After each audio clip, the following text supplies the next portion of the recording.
Still getting for the morning here.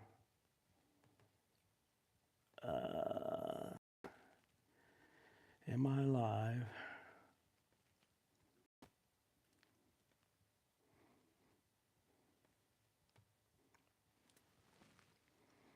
I think I am. Give my computer a chance to catch up.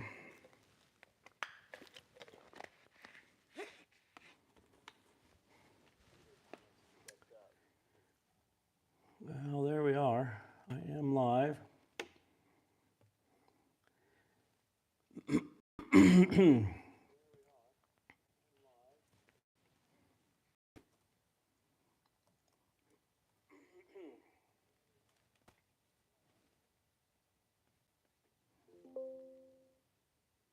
Better turn the volume down.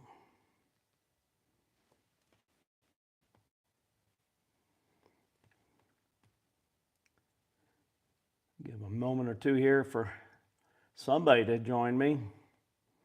I see Milo's there. Hey, Milo, are you standing outside the convention hall at the Heart of Texas Leather Trade Show? Hey, Dan, good morning. Uh-oh, picture's a bit fuzzy. Oh, hang on. Thanks, Milo. Fixes it. Did that fix it? I took it off of Wi-Fi. I'm glad we pay to have Wi-Fi. Thanks, Milo. Yeah, and I was going to do it horizontal, but when I tested the other day, it was on a vertical, and I think it probably uses a little bit more bandwidth when I go horizontal and have a much bigger aspect. So let me grab something to sit down on. I was moving kind of slow. I was editing video, and then I looked, and I'm like, oh, I go live in 5 minutes. So figured I'd better get down here and try to get set up. But I continue to have a lot of questions in regards to, well, I guess it's really kind of across a wide range of items. I talked with a gentleman yesterday. He reached out to me and said he had a bunch of questions. It was John out of Pennsylvania. And we talked for probably about 45 minutes on different things as far as setting up in a booth and what sewing machine do I like and all of that. Sound is crackly. Is that because I'm doing that? It might be for me. I know, it looks weird up here. I'll move it up here. Maybe I don't brush into it. Nope, we're gonna have to put up with it here. We'll see if it clears up. So, but yeah, a lot of different questions, and one of the questions was on trying to get the right size belt for somebody, and I think I've shown this a few times, but early on, I realized that trying to measure belts was, for some people, a challenge, and if you're in front of them, I make it easy I made a belt, and it's a long belt. I just cut whatever the length of leather was that I had. I layered up a 2-layer belt. And I think it's important to use, similar to what you're going to use, what belts you're going to be making. And at the time, I was making pretty equally, 1 inch, 1 1/4, 1 1/2. And I rarely make 1-inch belts anymore, but I made this strap 1 1/4 wide, and there's a hole every inch. So it's really just pretty easy to put together. I probably should have put a keeper on it, but there's no keeper. It's just a buckle, 1 1/4. It's 12-ounce leather, and it'll measure up to someone that's 64 inch. So it has really been handy. And I was saying that when I'm in a booth, I always have it in the booth with me so that I can, make sure I get the right size. And it's even silly when I travel and see different people. It's usually in the center console of the pickup truck, so that it's easier than trying to get them to measure their belt.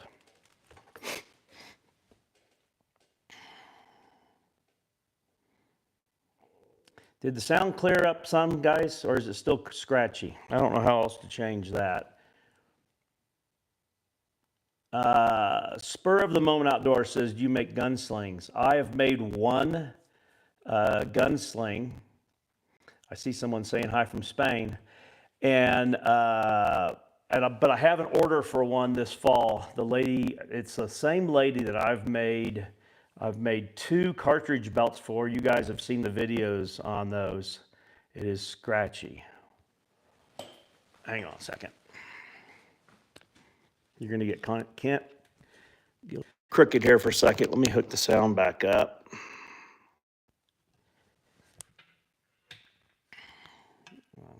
Hopefully that fixes it. I just undid it and redid it. Hopefully that fixes it some there. So the lady, I've made a holster for her. I don't know if you've seen it or not, but it's a, are we frozen now? Looks like we're frozen. Shouldn't be. But on mine we're not, okay. Thanks, Milo. It says not frozen, but I'm looking at it on here and it's frozen. But anyway, asked about a gunsling, and I've made one, and it was easy for me to make because they just wanted a simple strap, and they brought me one that was worn out, and I was able to take all the measurements off of that and go from there. But I need to figure out making one. I've got a lady that's going to bring me a rifle to take some measurements off the rifle and off of her to make sure that I get it set right, and she wants some tooling on it and such. So it's okay. Good, Mark. I appreciate you letting me know.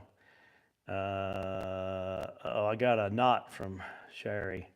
I don't know what that's in relation to, but I've got that to make, so that's coming up, and I've had really. This last month, I told a couple times I've made the comment that, oh, I get it, not frozen. That it's almost turning into a job. And this is a retirement hobby for me, both the YouTube and making the leather items. But July, I may have said August, but July was really busy with orders I took. And I think part of that, I think we have to be careful about how we, when we take orders, that we don't put ourselves in a bind.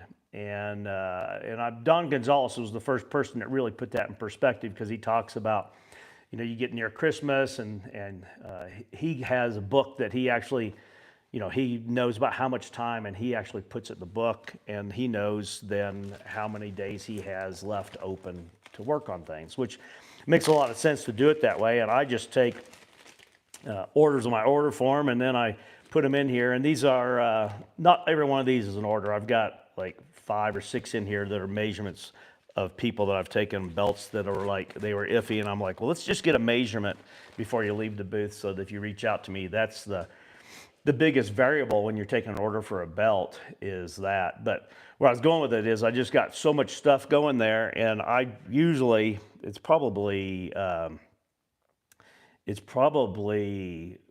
not realistic, my expectations for myself. And when I take orders at a show and I want to, I feel like you're too far away. I'll mess with it here. I'll keep messing with it till it doesn't work anymore. Hopefully I'm on the screen, since I'm frozen on mine. But I really want to have every belt done like within a week at the end of a show. And I wasn't able to do that. I had some family commitments, helping one of my children get moved into their very first house, which was exciting. And so I put myself in that bind, and I encourage you to try to maybe set expectations for yourself.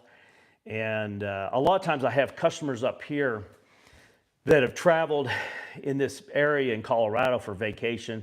So I'm asking, when are you leaving, so that I can hand it off? Because I really prefer not to ship something to them. I want to hand it to them. I want to make sure, I think I got a pretty good read on people when I hand it to them, if they really like what I've made. And I would rather address it right away if they're not 100% happy with, with what I've made. And I've I'm probably, once again, I'm probably more nervous or worried about that than they seem to be, because I've had, I think, two people. One was a cartridge belt, and he sent it back to me, and I worked it over some more and sent it back to him.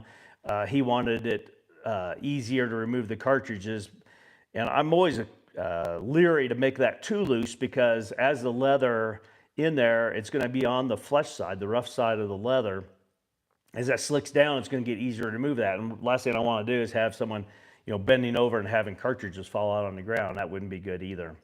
So that was one. And then I made a custom bag, and the person got it, and they're like, do you do returns? And I'm like, I ordered that leather specifically for you, made that size for you, and they thought it might be a little bit big. And I said, you ship it back and I'll rework it, and I'll make it, smaller if that's what it takes to make you happy, but not really interested in returning on that. I see Randy's out camping in Virginia. Is it nice weather, or is it hot there? Or are you glamping? I bet you're glamping, aren't you? So that was, one of the things that I would encourage you is I probably ought to, I've actually make journal covers, but list out the days and then try to schedule that. Part of the reason why I haven't done that is, when I'm taking an order from someone and I'm asking them, when are you leaving? And it's even been where, maybe it's not totally fair, but I think it works out. But I'll say I've taken 10 orders, and I'm like, usually I say within the next week to 2 weeks. And my goal myself is to have it done in a week. And then if that last person says, oh, we're leaving the day after tomorrow, then I'm like, let me see if I can get that done, And so I'll do that one first and still meet the commitments I made on the others. But I just need to probably give myself a little bit more space. I had a couple people reach out to me. I feel like I'm yelling at you. I'll calm down a little bit here. I feel like, I put that on myself too much. And when I ask the people, when they want it and that type of thing, then I'm trying to meet that. So I've kicked that around the block enough here. So I had questions on the sewing machine, and it's interesting, let me know what you guys use.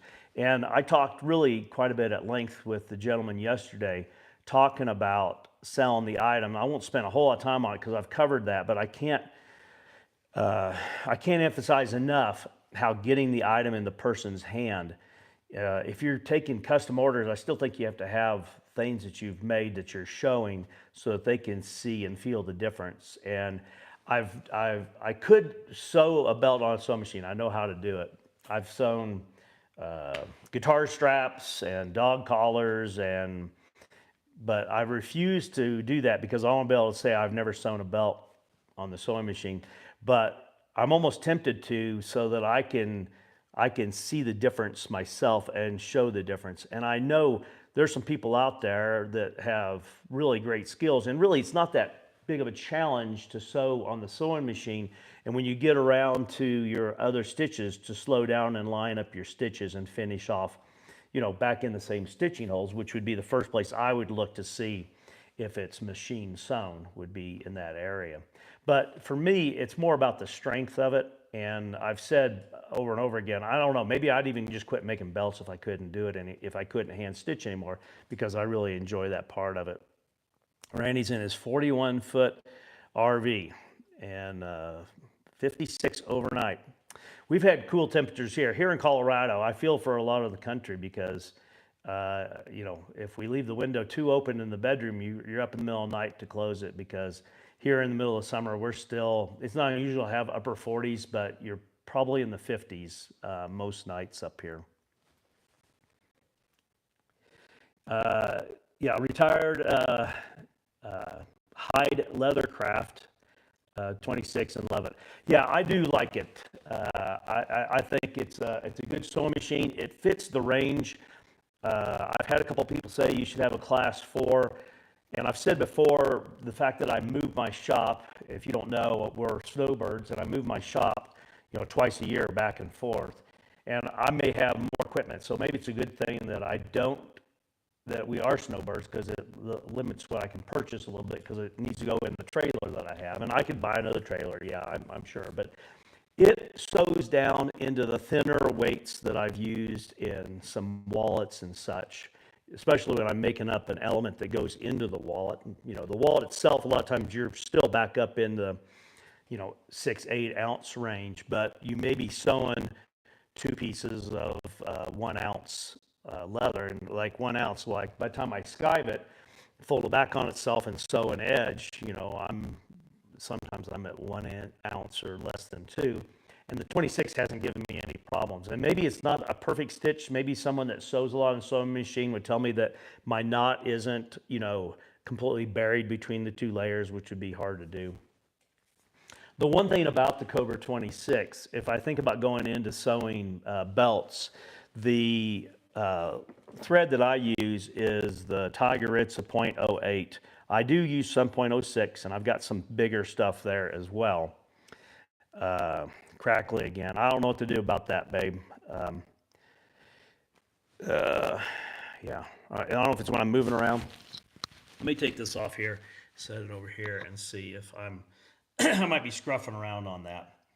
See if that helps fix it. But the Tiger Ritza thread, the .08 thread, is thicker than the thread that I can sew on the Cobra 26. So if I ever want to sew a belt, I'm hung up myself on wanting that that chunkier looking thread. I like that, and I'd have to probably be in a class 4 to get to the thicker thread like that. So anyway, and I've had people say, well, you can use thicker thread than what the machine is rated for if you just use that on the let me move it over here. I'm too far away from the microphone. I've been told I can use a heavier thread on the top on the Cobra 26 and then the one that's recommended on the bottom. And that probably makes sense with how the machine works. I don't know if anybody else has any experience in that area or not, but that would be one thing. I do have there are other YouTube subscribers that follow me, but I've got one on here right now. And if everybody say hi to Tom from Tom Treks, that's my brother. And he's hiking the Appalachian Trail, and he started in Georgia. If you guys have been following along, I'm sorry if it bores you, but he started out in Georgia, and he's hiking northbound on the Appalachian Trail. It's 2,200 miles long. Yep, he has a family. His wife's at home, probably anxiously waiting October to arrive so that he can get home. And yeah, so he is north of New York City. He's in Connecticut, and it's not very long, Connecticut, and today's a day of rest for him. About every 7 to 9 days, he takes a day off the trail and gets a day of rest. And he's hiking it to raise awareness for Tunnel of Towers. And I've sold a bunch of belts and donated the proceeds for that, not to profit, the proceeds from that to him. And my goal was 20, and I'm at 18 right now. So I've got 2 belts left to reach the 20 belts. So, and people are like, oh, that's generous and all that. And I get it. I appreciate that comment. But Tom is hiking, I'm not sure where he's going to finish up. 6 months, 6.5 months on the trail, getting a rest day, like 3 rest days a month, and the rest of the time you're hiking, 12 to 16 miles a day. So anyway, yeah, it's really cool that he's doing that. I know that sounded like I brushed it off. I didn't mean to, Tom. So I had that. That was a couple of the questions that I had, and then I had a couple people ask me if I've made any more belts with the brass stamps, and I've done some testing, but I haven't made the belts. I have a couple belts that are what I call speculation belts. They'll go on display to sell, but I haven't made any for customers because I didn't really have any of those on display in my booth, and as a result of that, the orders I've got. So I've been working on orders. And I've taken other things. I tell my bride that when I leave, I'm not going to take any orders on anything that's not a belt, because I can, I know how long it's going to take. I can kind of plan that out. But it's hard when you have a customer that's bought a belt or two or three, and they're like, I want a phone case or this or that. And so I've worked on some of that. And then I've got a couple of like really unique, I keep coming up with it. Excuse me. We're probably a couple more weeks because the editing on the video is a challenge because the project, the special project that I keep alluding to, it took me probably 4 hours to do the work, and I recorded like all of it. And there's stuff where, I try it and it doesn't really work, so I take that apart and I figure out, I don't want to lose you guys in the process of the video, so I got to figure out what to leave and what to remove. So, but that'll be coming out. But I've got a few things that are like that that have been really unique, and then. Uh, just the other day, I had a neighbor bring me some antique belts, and I think yesterday you saw I finished two Ranger style belts. One of them was they're both in sterling silver. The one that is 100% silver, meaning there's nothing else added to it, is from the 70s, and the other one's from the 80s. And they were both really beautiful buckle sets. I kind of like the more understated all silver one, but I posted it on Facebook, and I'll try to remember to put a picture out on. I'll just post it on the community page of those. But I tell you what, they are. I think they turned out really just beautiful, and so I was able to get those handed off. So I like to take on projects like that.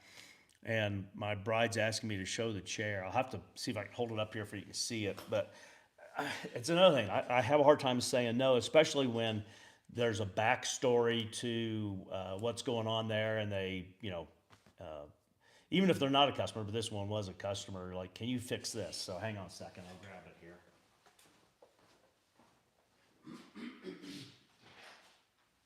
I know I cleared my throat over there like I'm off camera. I don't know if you can see it or not.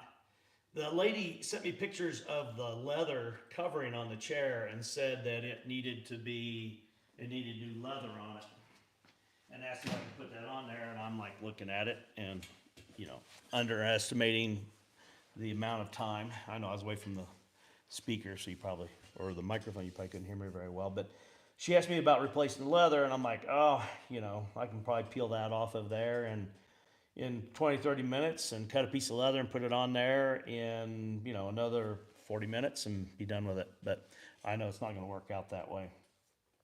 So when I went to get it, she's like, well, there's maybe a little bit more work to it than it looks like. It looks like it could be, but it's not. It's not just padding on a wooden seat with leather over it. It actually has springs in it, like you'd find in old box springs, and they're coming through the canvas on the bottom. So I think to get started, I have to, and it's a task for later today, is to pull this apart, because I'm probably going to have to order some materials. So I'm going to have to, I believe, take the canvas off the bottom. Well, I'll have to take it all the way apart, but my guess is those springs are usually tied together with a specific cordage. And I'm going to have to probably find some of that cordage, tie that together, figure out how to get that all together, put the canvas on the bottom, and then it has a layer of canvas on the top, and then a horsehair pad with the leather. And she wants me to try to use the same horsehair pad. And I'm a little afraid that it's probably, broken hairs at this point. But the chair is like 100 years old, and it's been in the family the whole time. And so I've taken it upon myself to see if I can fix that. So we'll see if we can bring that to you.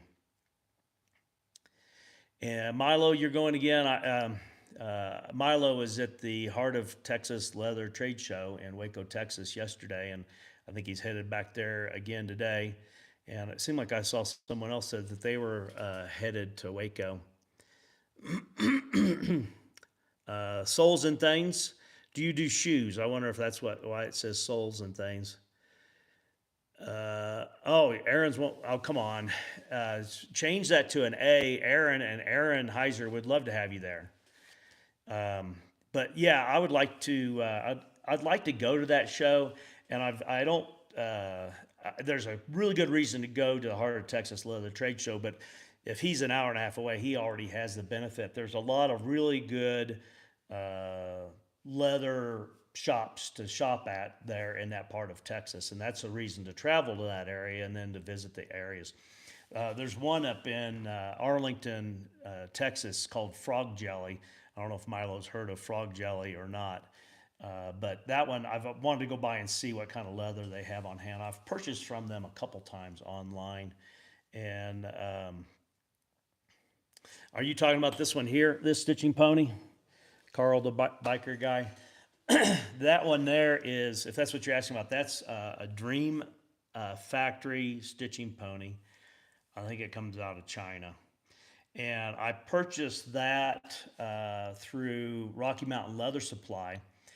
And I've got mixed feelings on that too. I talked about it a little bit at the beginning, but I've really said very little about it since then because there's a couple things about it. One is the pivot here on this, the design of it doesn't allow that to be locked solid. And even though I've got pretty strong hands, it's hard to get it to stay in one place. So if you're stitching small things, such as wallets, and it works fine for me with my belts. But if you get anything else, if it's got any weight to it, it's wanting to pull it out of alignment. So, and then the other thing is where it clamps on the workbench. It's there's not enough contact between the C clamp part of that and the workbench to get it to hold well.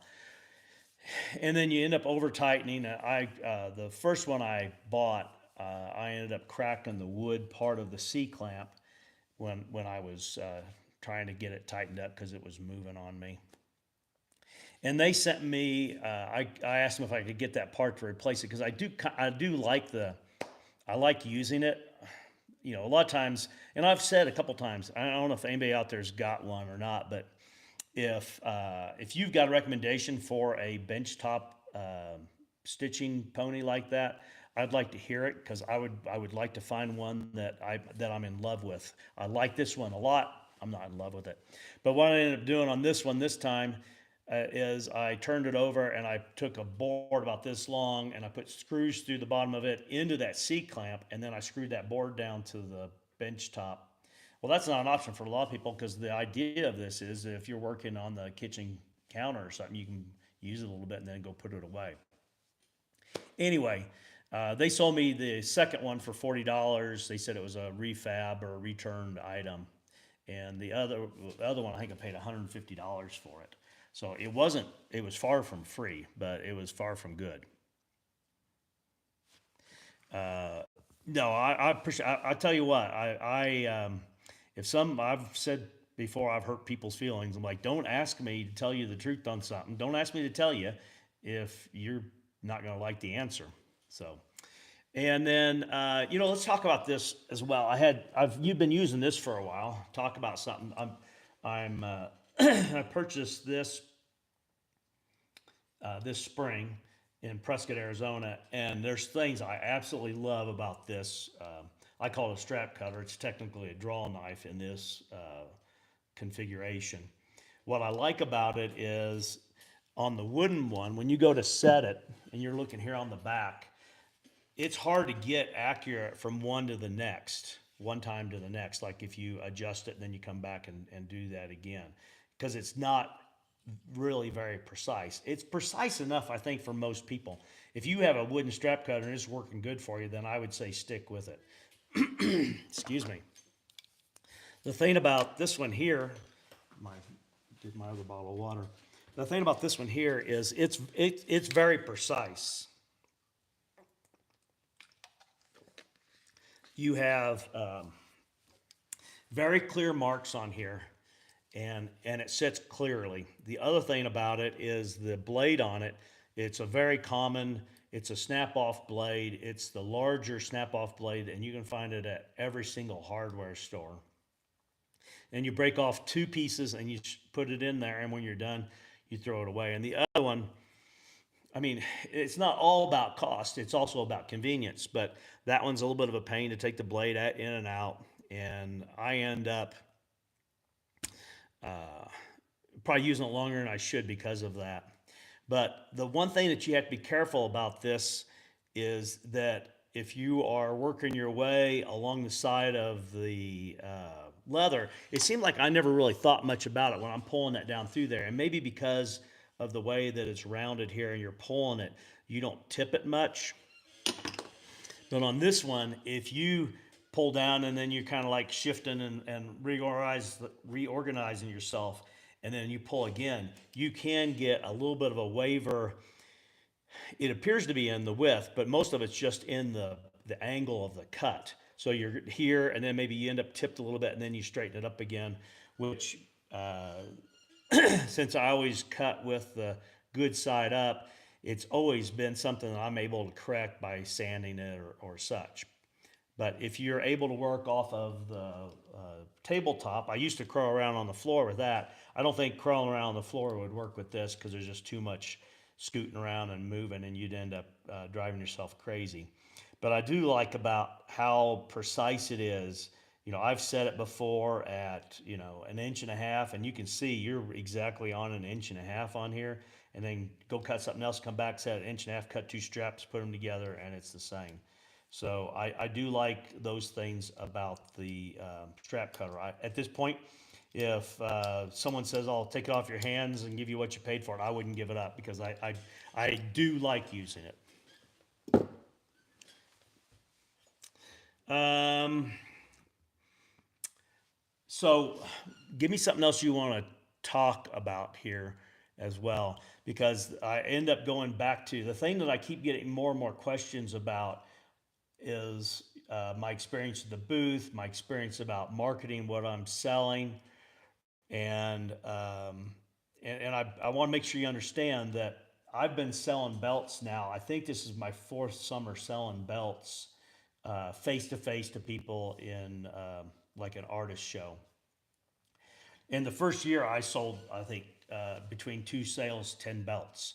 So, if you're going to try to make house payments off of that, well, you can see that's probably not going to work. And the gentleman yesterday was talking about the fact of, is this my full time job? And I used to say I'm retired. Now I just say I changed professions because I keep busy. I don't sit around very much. But it takes time for that to build up. And then the other part of that is I keep track of everybody that have a customer order for. I end up with those in my contacts in my phone. And every time I have a show that's in the vicinity of where I had the show that they bought from, I say that because I recently had a show this spring in Arizona, first one I'd ever done. But I sent every single person that I have a phone number for that's bought from me before. I sent them a text, inviting them to come and see me, and if I've got something new in their area, if it's a person that's bought bags or totes, if I got something new, then I let them know that. I've sent pictures before to show them maybe a new belt design and things like that. And out of if I have 20 customers, 14 of them are going to be a repeat customer, and then a couple more are probably going to be sent by someone that was a customer. And so it takes a lot of building one time upon the other. And so it takes several shows. Now, if I was doing this full time and I was traveling and doing different shows, then maybe that ramp up period wouldn't have been 4 years. And even with that said, this year I'll probably end up somewhere around 2.5 belts a week that I make, and a lot of them are grouped together. And then the other weeks is when I'm building travel totes and guitar straps and journal covers and minimalist wallets and things like that. So I fill in my time. So if you're going to try to do that, you also have to be good about managing your time and filling in that time. Making things that will sell, and you're probably going to make something that doesn't sell. I keep saying I had a couple of people ask me to make dog collars for them, and they liked the dog collars. And so we were in Arizona. And it was like January or something. I'm gonna make some dog collars, and I probably should have just jumped in with a few. And maybe it's because I have many. Maybe that's, I think some people want to buy something that's unique, one of a kind type of a thing. And I took the cutoffs or drops, we would call them, from belts. And then I had some other, sometimes when I cut a strip off of a hide, it's got enough spots in it, I don't like it. I coil it up and put it in, my others box. I pulled all that stuff out and I cut and I pulled them down thinner to where I ended up with like 9 to 10 ounce weight dog collars. I ordered $300 worth of hardware and put together about 55 dog collars, and I've sold a half a dozen of those in 3 years. So you're going to make stuff that doesn't sell, and I've actually stolen some of the hardware off of them because they're a center bar buckle, and I've used some of those on some bags and totes and straps and such. Let me catch up here and see. Mark Thomas is asking me about mixing pro dye. I've mixed. I do mix. I don't mix a ton, but I do mix. My main color is a mixed color. It's 50% Phoebe's Pro Dye Mahogany and 50% Phoebe's Dark Brown. And I call it Dark Mahogany. And that one I keep mixed all the time. And I use that dye.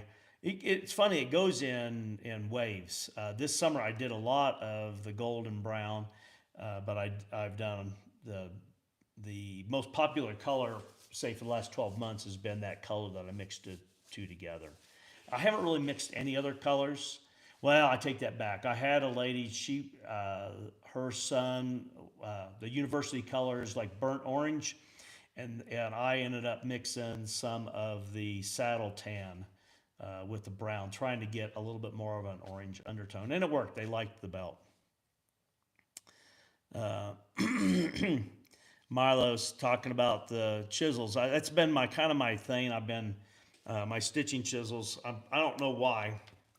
We get things stuck in our mind, but I've been using this set of Weaver stitching chisels now since the very beginning. I've got it in a couple different sizes. Well, I had a video and I explained that whole thing, but this chisel here has chiseled hundreds of yards of holes.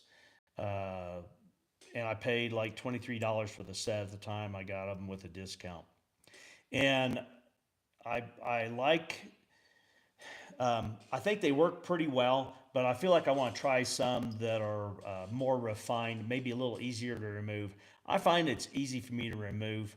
There are times it's a little bit of a challenge. And I think if I got in here and polished these up some more, and I think for what you pay for them, I think they're fine. And like I said, they've paid for themselves over and over again. These paid for the sewing machine. Think about it that way. Let's scrolling off of here. Hey, Rick, out doing lawn care this morning. That's Rick's Outdoors, and yeah. So I'm looking at changing the chisels and trying something a little bit better. And I hate to jump in and the ones that I've looked at, probably going to cost me, the range is probably $150 to probably $300 for a set of stitching chisels.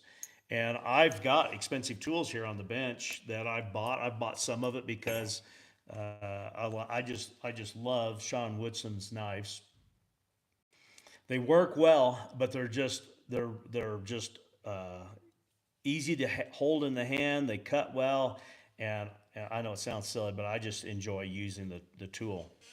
And I've got 3 different tools of his, and I'm talking to him about another knife. Something called Rango. Are you talking about chisels, Rango? Or is that just a company name? So Milo wants to call it RL Dark Mahogany. So that's probably my biggest self-made drama. I mean, I can just keep right on using these, and I might if I can't feel comfortable with it. I really like to touch and feel when I buy, and that's one reason why I like the trade shows. And I know that the trade shows are not readily available for the majority of the United States because the, the, the company that puts those trade shows on, they're in Waco, Texas, Arizona, Wyoming, and Oregon. And there's a couple other like trade type shows. Jill from Snapping Turtle Leather Company was telling me about one that she goes to in Kansas, and I it might be interesting to make a trip and go to one of those. If I worked it right, I could do it on a family trip back to the Midwest to see family there. Hey, Vicky, good to see you today. We're headed that way soon. And so that would be the other thing there. But back on the marketing, I think you have to be careful because the guy yesterday asked me, well, how many belts do you have to make in relation to what you sell? And my inventory, I think I'd have to go back and look. I think it was 72 belts before I went to the first show this summer up here, and I'm probably like at 60 belts. So, I've still got a lot of money wrapped up in belts that I've made, but those belts help me sell my custom order belts. And I do tell people, and maybe it's to my own detriment, I could say that, the belt's off the rack or this, and then add $15, if you want me to custom make the belt, because I end up making a custom belt for them a lot of times very similar to what was there. Maybe instead of white thread, they want light gray thread because they think that looks a little bit better. But I said earlier that I think that if you've got a booth and you've got a bunch of stuff going and you're showing belts to people, if you can keep your pricing, the more simple it is, the easier it is to one, explain what it is.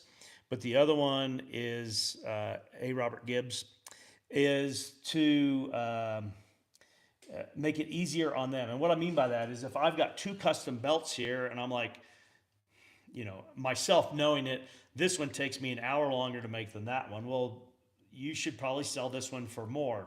I just kind of average it all together. I figure in between the two of them, I sell some and I make a little bit more wage per hour. If you want to look at it that way, I sell the others. I make a little bit less on that.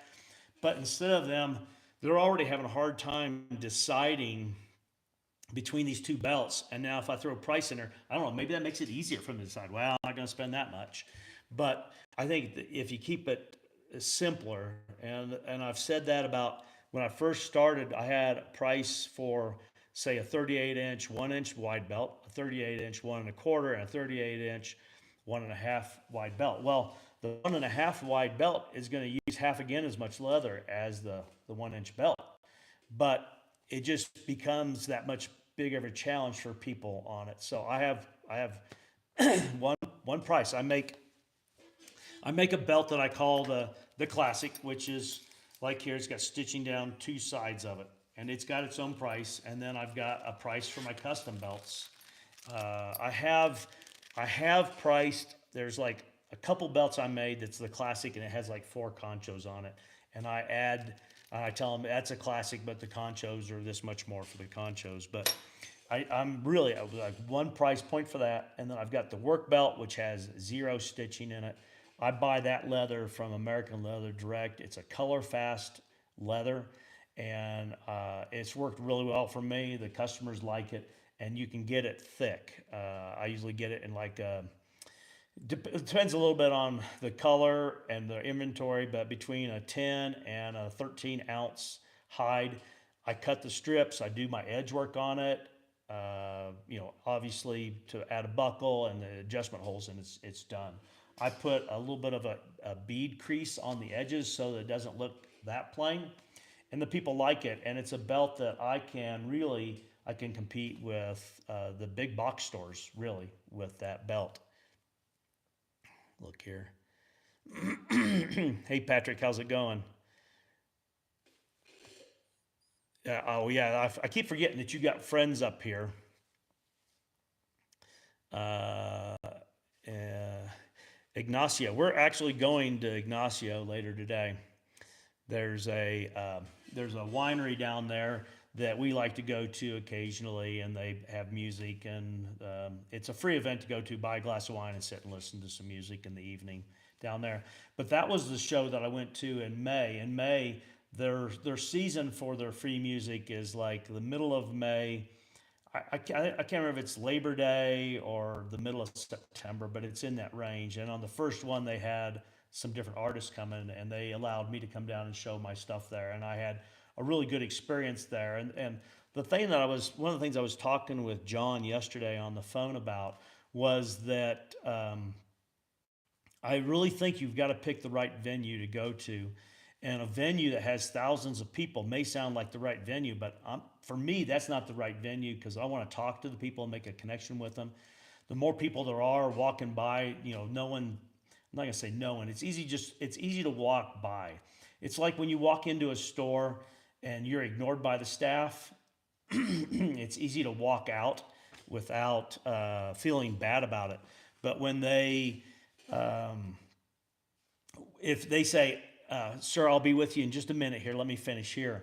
Now, if you walk out, you feel like a heel for walking out. Well, it's the same thing in the booths. If you make eye contact with them and you start a conversation with them, most people will stop and look at it. And I'm pretty good, I think, most of the time at reading their level of interest. And if they're not really all that interested, then I show them a little bit about a belt and I hand them a card and say, keep me in mind. But most of the people are really interested in it. The other thing, it's interesting that as we get older, we start to see younger generations in different light. And what I've really found in the last couple of years, that I get actually more people that are interested in that handcrafted item that are in their 20s and 30s than I do in their 50s and 60s. The fact that it's handcrafted. The 50s and 60s, I think they recognize the quality, but the younger ones want to know how it's made and all of that. And I see that they, in my opinion, they see it as something that they can, as I tell them, I say, if you can stay inside of this, in other words, not too many hamburgers and beers, then you can wear this belt for, I would say, decades. It's not going to be as beautiful as today, 15 years from now, but I'll bet you what, it's still a functional belt at that time.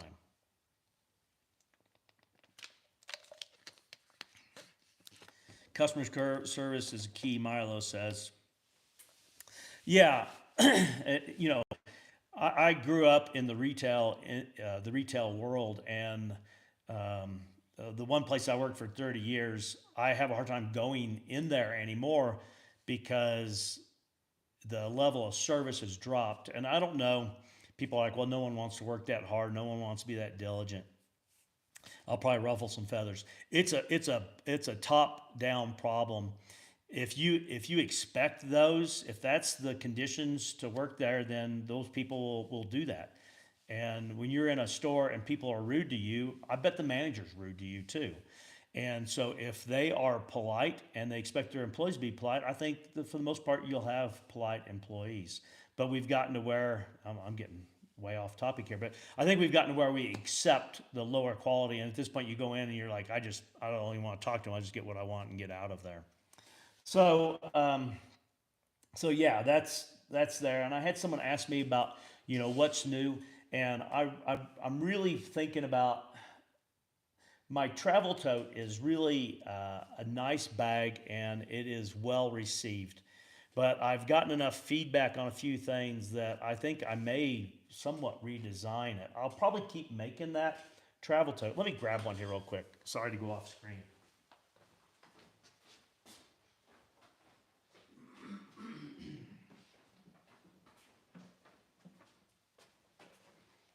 This is the travel tote, and it really started off, one of my sister-in-laws, I wish I could get my screen to go back live here, but I can't get it to.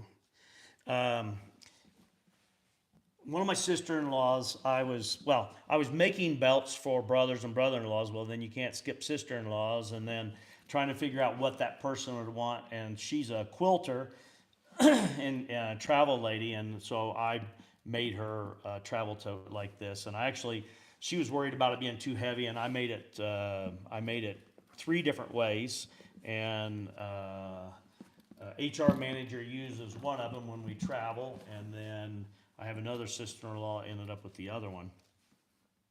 But I've had a couple people ask me to put this, put a strap on there to help hold it closed. So that's what I did on this one, and I made it so that I can snap the top one here to the bottom one there, and it's like completely closed.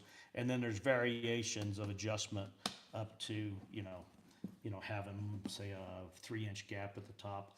But I've had people ask about zipper closures and things like that, and I think I can do that. My deal would be to try to, come up with something that is easy to repeat and make it look the same. Not get so balled up in adding these other things to it that it, like triples the amount of time to make it.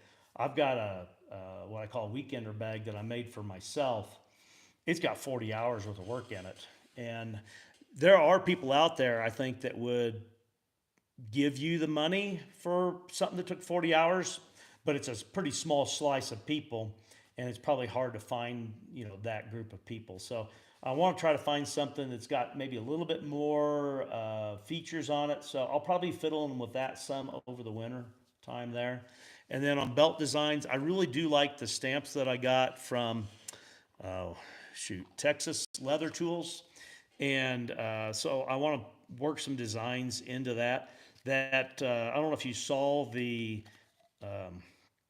wallets I made recently. I made a set of 8 wallets, and I used one of these on there, and I thought it turned out, just beautiful. And maybe I need to stop calling them a checkbook wallet. You notice I just called it a wallet there. I mean, it'll hold a checkbook, but it doesn't have to be just a checkbook. And because people are like, oh, no one has checkbooks anymore. I thought I was getting caught up to live here, but I guess I'm not. Somehow I'm off on mine there. What's Milo say here? Headed back to the leather show in a while. Maybe see Solo there. Hint. What leather do you? See Sol there. Well, Milo, the leather I use on those totes is all SB foot leather. I shouldn't say all. The lady that I made a tote for earlier this year, if you saw the video a month ago or 6 weeks ago, that was from Montana Leather, and it was a pretty expensive hide to buy to cut for totes. Well, I guess you're going to cut it for anything, but in comparison to buying SB foot leather, and the SB foot leather has been really popular. It's a boot leather. It's got a nice feel to it. It's somewhat waxy, I think, because the process of making that for its Red Wing boot leather, for a durable belt, I think it does a good job for those totes. And everybody's been happy with it. And it's going to get scratched up, cramming underneath the seat on an airplane and things like that. And it'll get its own patina from that. But I've bought some other leathers, speculation, that are really pretty soft tempered.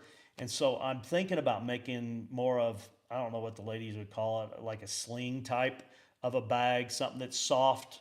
So I think I'm going to make some of those. But I tend to get drawn to some of these colors that maybe some people don't like or wouldn't be as popular. But I do think that sometimes if you've got your booth set up, if you've got an eye-catching item on display, that's important to get them over here. So when I set up my belts, I have them set up in like a waterfall over the edge of the table, and you've got all those colors there. And I recently got a canopy to go over the table, but I was a little bit hesitant to do that because before that, the sun was shining on them, which really set the color off and sparkle on the buckles. You have to people are visual, and you need to draw them in. So I do need to use some of that, but I've got a purple and a turquoise and a yellow. And then the last trip to Indianapolis, I got silly and I ended up buying 3 hides of leather there that I think will make some nice items. I got to figure out what I want to make in them. Some cute computer bags and such. Freddie says, when doing pottery, had booth market, inviting people, come back, conversation. Yeah. So when I first started going over there, the lady that that hosts us. We're set up. We're not like in a convention space or whatever. We're like in a neighborhood, someone's front yard where we set up our booths. And she's a potter, and I've really learned a lot from seeing how she interacts with people. And then the people ask me about the cloth bag with my logo on it. That idea came from a conversation with her as well.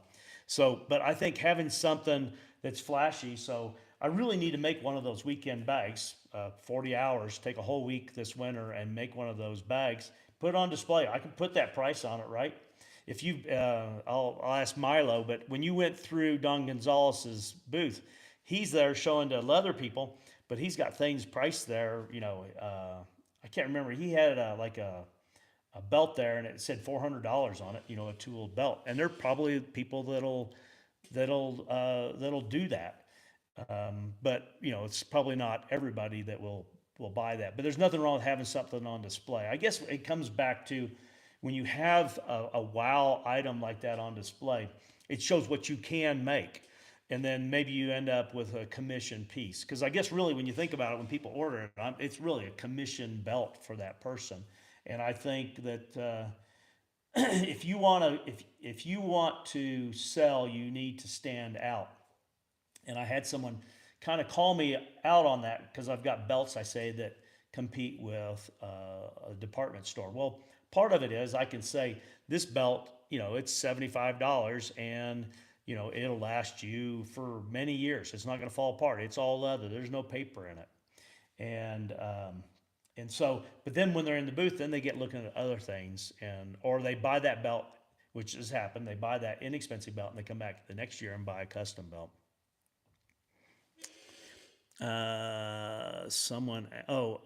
Tote leather from SB Foot. Is it chrome, oil, or veg?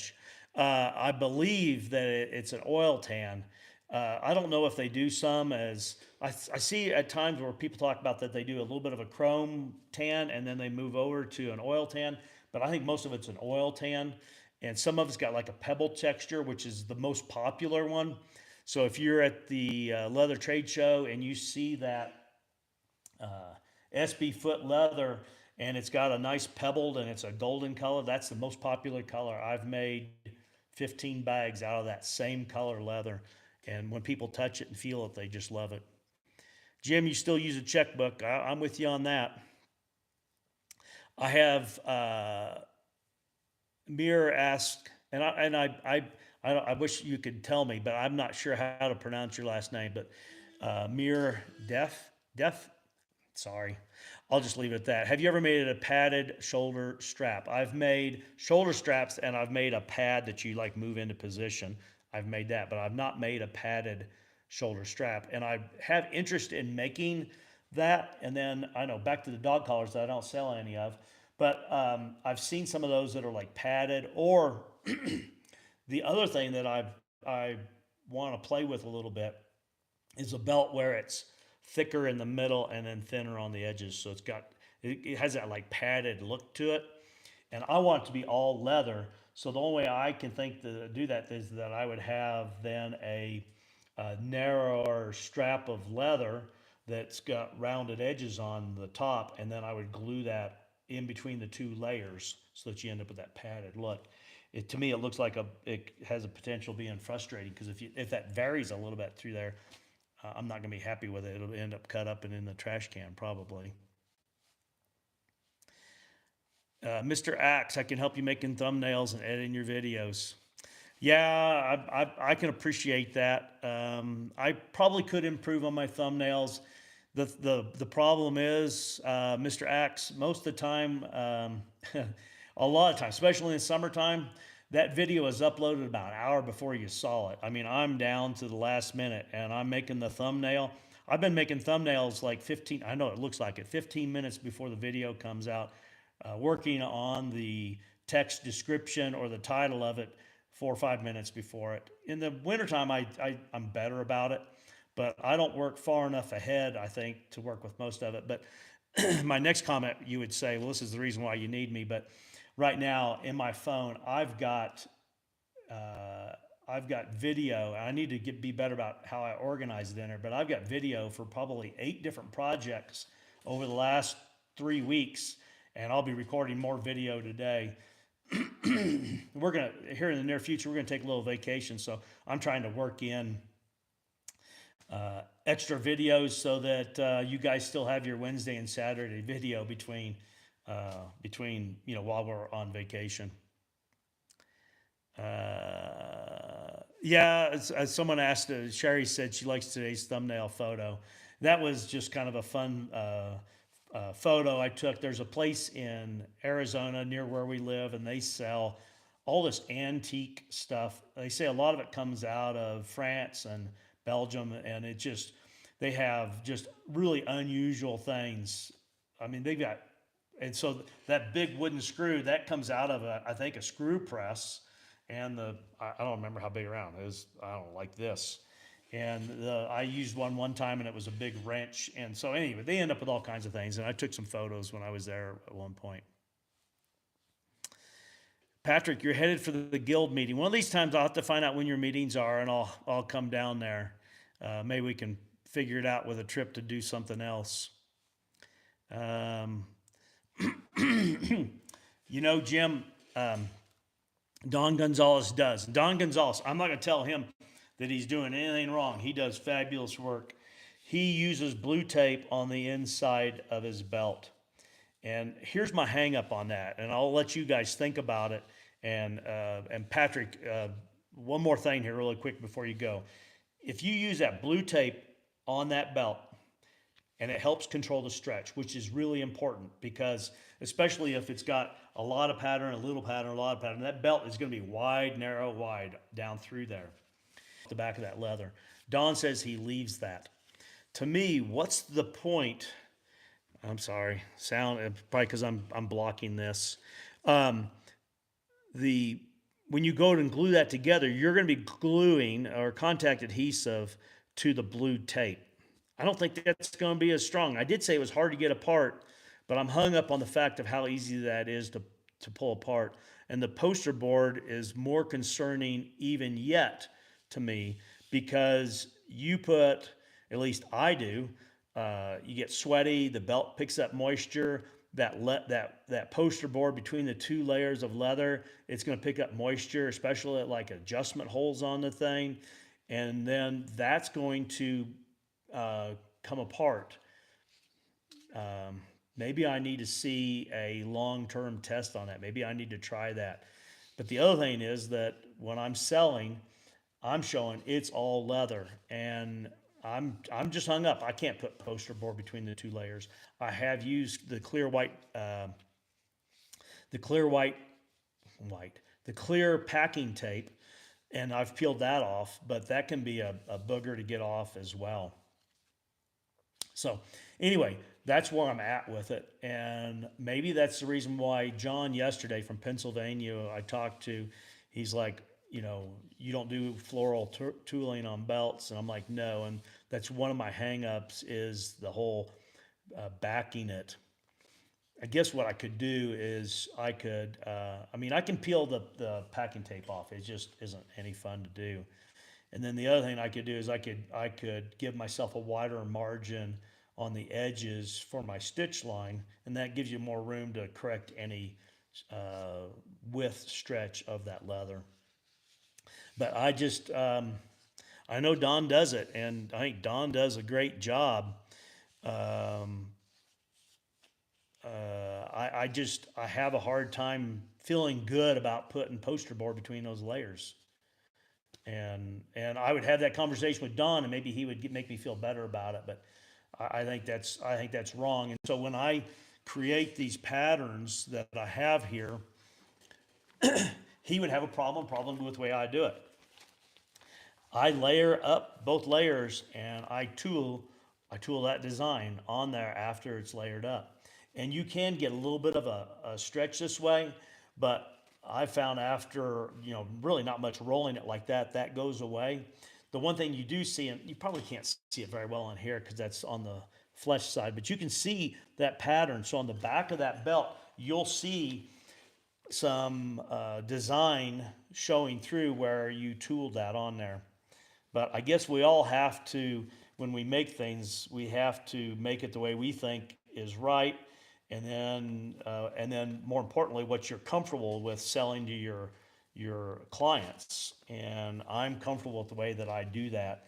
And the floral, somebody's like, you need to practice with your swivel knife. I think I do pretty good with the swivel knife, but you get in there, it's small detail.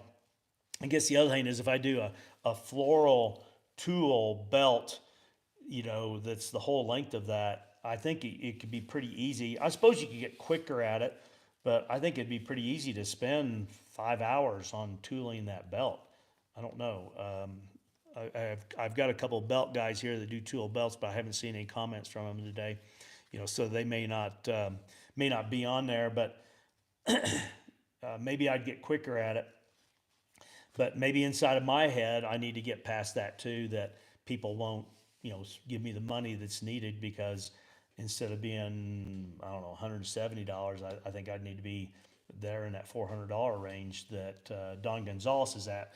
And I don't think my floral tooling is good enough to garner that. Of course, when I first started my belts, I wasn't at 170. I was selling belts around $100, and I think the belts, I think they were good, but there were some that, I think in every custom item like this, you can find a flaw. There's been a few belts I've turned out, and I usually walk them into the HR manager, and I say, this is my best work yet. It's like everything worked, it all lined up. I felt good about every stitch and all of that, and I've gotten particular about it. Matter of fact, it's become a little bit of a problem. If I had the camera panned a little bit, you would see over here.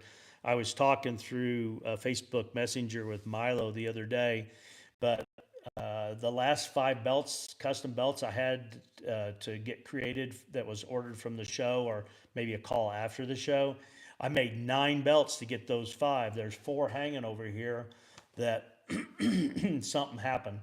2 of them, I ran out of denatured alcohol, which I usually use to clean the top over there after I dye. I wipe it all down. I didn't have it, and I was cleaning with Windex and such, and I ended up with 2 belts that were light colored belts that I was in, like, working on the edges, and then I look at it and I picked up a smudge of dye somewhere, and I was like, that's not gonna work. And what do I do with that? I'll dye that. It'll be a black belt. I'll just run it through black dye, and that'll cover up that little smudge. It was blue that I put on both of those. So that gets really frustrating, and I think we have to, we can get to where we are so particular, it's hard to get anything put out. And if you're a perfectionist, it's a challenge. I used to do woodworking, and I think one of Don Gonzalez's favorite saying is "stretch to fit." You can't really do that, in woodworking. But I've had before where I'm, a little bit short here or whatever on a wet form, and I re-wet it, and I get a little more stretch in it and get the leather that I need to finish what I'm doing. Learn from that. Try not to repeat that. But there are certain things that when you get there, it's like it's done. I think this is one of them here. I had the belt about done, and I picked up, and maybe I'm being particular. Don't get mad at me. That's on the back side. And I'm like, nope, I can't do that. So I cut out the leather and re-dyed the leather on it. And then I had one that I had that problem with. So I made the belt, got to that point, got it dyed, and then it didn't, I had a spot on it. You did another one, got it further than that, and then they called and they're like, have you dyed that leather yet? I'm like, yeah. And it's a friend, it's a friend customer. And they're like, have you dyed that? I'm like, yeah. And they're like, oh, okay, never mind. I'm like, well, what you got in mind? Well, I wanted to change the color of the leather. So I've got, I didn't include it in the 4. It's over here on this other side. It was a color change. So, but what I've found is I think I seem to go through this a cycle of that to where everything's perfect for a certain length of time, and then we're tested. And I know there's a few people that said that they used to do leathercraft and they got frustrated with it, but I guess I would encourage you to jump back in again, because you'll probably find that there are things there that you enjoy doing, and maybe it's not purses that you like making. And I've excuse me, I've had a few people ask me to make purses, and I always tell them I don't make purses. Well, I make purses. I'll make a purse. I'll put it on display. If you like it, buy that one. If not, I understand. But I end up with people that are like, I like this one here, but can you make it about three quarters of an inch wider? And I want it a little bit deeper, and the handle just slightly longer. And there are times that when I've started off and I was going to make a bag that was 8 inches wide, but maybe I had a little bit of an edge problem. I trimmed it. Now I'm 7 3/4 inches wide. I just go ahead and make it and put it on display. Buy it or not. It's not like I don't care. I do care. But when I make it that way, then you buy it as it is and on the table. And then if they ask for it to be 8 1/4 inches wide and it comes out 8 inches wide, then I feel like I didn't make what they want, and I don't feel good about it. So, you got to figure out the things that you like and enjoy and stick with that. And I've said multiple times that there's two reasons why I make other things, and one of them is that that a lot of times it's for friends or family that I make. And if you buy things from me, I appreciate it because that allows me to make things for friends and family. Because that money just goes in to buy more supplies. But if it wasn't for that, and if it wasn't for the YouTube channel, I probably wouldn't make a lot of these other things. I'm making a phone case over here, and I wouldn't be making that phone case except for he's bought 3 belts from me, and he asked for a phone case to match one of the belts. So I'm going to make that phone case. And, that's the way it is with a lot of the one-off things that I make. And some of it's, I see something like this knife sheath. I still haven't done anything with this yet. I made this one in, I think, April or May, and I think it's really pretty, but it is it doesn't have enough friction fit for me, and I could throw a loop on it or a snap over here and just be done with it, and that would probably be the easy thing to do. I could do probably a snap from here to here, and then go ahead and sell it, but I haven't decided what I'm going to do with it yet. Probably the reason why it's still sitting here is because I'm probably going to throw the sheath away and remake a different sheath for this knife and make it so that there's more of the handle buried in there. The thing about a knife shaped like this, I like it when it has a little bit of a swell up here. A lot of times you have a swell here to keep your hand from getting up on the blade. Well, when you push that swell down in the leather, it helps hold it. But this thing's kind of tapered all the way towards the tip, and the handle's fat like that. It really needs to be buried in further than it is. And so, that's a one-off. And so if I was making this, I made this, to put on display. But if I was making that for somebody, then I would have been probably in the trash, and I'd pull out some leather and do it again. But I just love that snapping turtle leather there. I don't know. I could throw a strap on here with a little snap and keep it for myself, I suppose. But I also didn't like how long I ended up with on the slots for the belt there as well. What else up in here? I wish there was leather trade shows in the Mid-Atlantic, Anthony. I'm with you on that. Back in the 70s, that leather craft was pretty prevalent, and a lot of people did it as a hobby. And with the advent of Amazon and all the on-site websites of buying stuff, I guess people don't feel like you need brick and mortar stores. And anytime we travel to, the wife and I travel to another town, one of the first things I Google is leather supply near me. And it comes up with like Tractor Supply and Hobby Lobby or something like that. It's like, no, I mean like real stuff.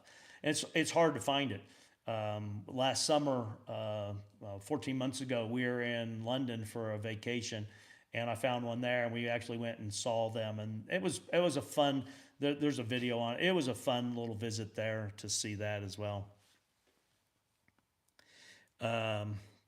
So unless someone's coming up with something here for me, I'm going to wrap up here. I think I've talked through everything that I intended to. I'm trying to get this thing to leave me alone. Yeah, so unless there's something else there, And Sherry's reminding you, hey, if you haven't, can you give me a thumbs up if you're still on here and you haven't done that? That'll help my video here get seen by some others later as well. But and also subscribe. But I think most of you guys are subscribers. But let me know the things that you'd like to see and the projects. I've got one project that I worked on, and when I get it edited, I got to see if YouTube will let me show it. It's an interesting personal defense item, and so I've got it all recorded. I haven't edited it yet because I'm trying to figure out how to edit it. So you'll recognize that when you see that too. But I've got several projects of videos to put out there, and I think Milo's on there. Yeah, Milo says he's going to. I think he's planning on going to Land Whirling Leather out of Indianapolis, which is it's a nice visit to me. I buy from him and I enjoy going in there, but I'm kind of an old fashioned guy, and I really enjoy walking in there because it's a step in the past. It is not like your normal leather store, and it's a fun experience to go in there. So if you're near there, go in there. It's not like pretty granite countertops. It's old wooden tables and that type of thing. And Eric does a good job in there. It's probably not as organized as some people would expect to find it when I'm in there, which is kind of part of the fun, opening drawers and looking to see what he's got in there. And they sell to cobblers, which that's a name that you're not seeing so much anymore. Most people buy a shoe, and when you wear a hole in it, they throw it away or something tears. But yeah, Milo says he'd probably start straightening up. If I lived within an hour there, I'd be seeing if I could get a part-time job in there, just sweep and clean and organize a little bit for him, because I just find that it's fun since I was in retail to do that type of thing. And I'd like to just snoop and see what all he's got in there. He's got old equipment. They've been in business. I can't remember if he's 1908 or 1907, but for what, coming up on 120 years, same address, same family name. I think he's the fifth generation, if I remember it right. And the business used to do a lot of things with leather. Wasn't just a supply place. And at one time, he said they covered 5 city blocks. So it was a big organization. Well, I'm gonna wrap up there. I hope you guys had a great summer up to this point. I hope the rest of it's good.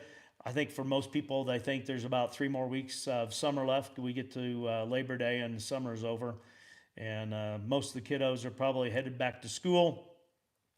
So here, we are getting into what's probably the busiest time of the year for leather supply houses. So if you're wanting leather, you might want to be thinking about that. But this is their off season in the summer, and when you get within probably you get to September, people start thinking about Christmas presents that they haven't.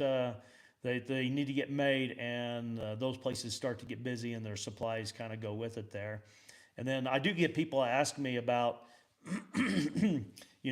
when I buy tools and such. And a lot of times I try to buy tools either at trade shows, but if I'm online, I'm usually trying to look around Black Friday sales, because a lot of the websites put stuff on sale. The Heritage leather splitter that I bought from Weaver, I bought with was it 20 or 25% off Black Friday deal, so $100 off on that. That's when I bought my first stitching chisels. I think I had a coupon for that, and so think about what you want there. And Milo, I want to find out how it works out for you. He said he was going to go back and see Barry King's booth. It's overwhelming. I think it's better to take one of his catalogs and walk off to the edge and start looking at tool designs and figure out how you're going to use those. And I have really, and it's probably to the detriment of floral tooling, but I've really gravitated into these different geometric patterns for belts. And people see these and are able to end up with something that's unique. And to me, it's an easier and somewhat quicker process than than the floral tooling. I was just sitting there thinking, I don't know if Tom is still on there, but if you go, you do me a huge favor if you're not already a subscriber of his. He's trying to get to 1,000 subscribers. You know, obviously, he's trying to raise money for Tunnel of Towers, which is a good organization out there. They give money to families of first responders that have died in the line of duty, and that includes Coast Guard and all kinds of different areas there. It's Tom Trex, TomTreks YouTube. So it's at Tom Trex. If you could find it, subscribe. Say, I saw you on the live stream, or just hello from Robert, then that would be awesome because he's working there and trying to get there. Let me see, I'll catch up on my notes here. I watched a video of you looking through drawers, but couldn't watch the whole thing because it didn't show us what was in the drawers. Yeah, I probably could have shown more there. You know, a lot of times I record 2 hours of video and end up with 15 minutes, so I'm not exactly sure what's going to be there. Some of those drawers are empty. Some of them have got unusual items that I don't know why I buy.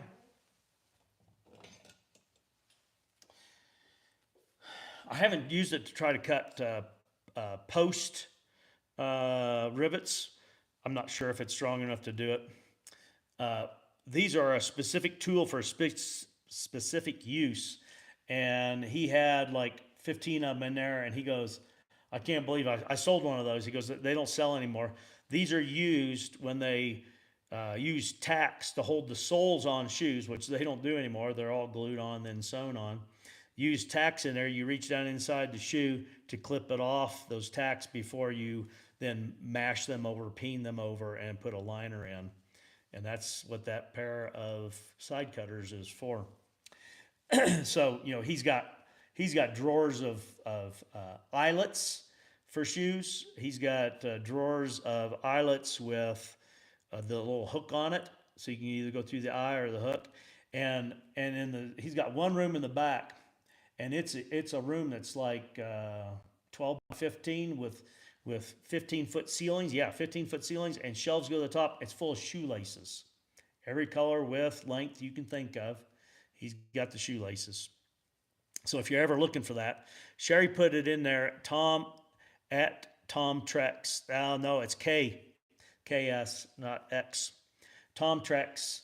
And but find him there, and I've got a video coming up where he wanted to thank the people that have bought from the belts from me, and subscribers that have gone on there, over there as well. Tom is a bit older than me. He's going to turn 66 a little bit after he finishes his 2,200-mile hike. Say some prayers for him. He's up in the northeastern United States. I said earlier he's in Connecticut, and the visibility is really low there because of smoke out of Canada, and it's made it more difficult to hike, you know, because of the quality of the air. So hopefully we get some wind in there and blow some of that out of there. Rain, knock down the fires in Canada, whatever it takes. But he still has probably, I think his goal is to finish 2 months from today. So follow along. He puts a video out about every other day, and he's documented the complete hike from Georgia, and he'll end up on Mount Katahdin in Maine. I'm going to wrap up there. I appreciate everybody being here. Please like, share, and subscribe. But more importantly, I really do hope that you have a great day. Thanks.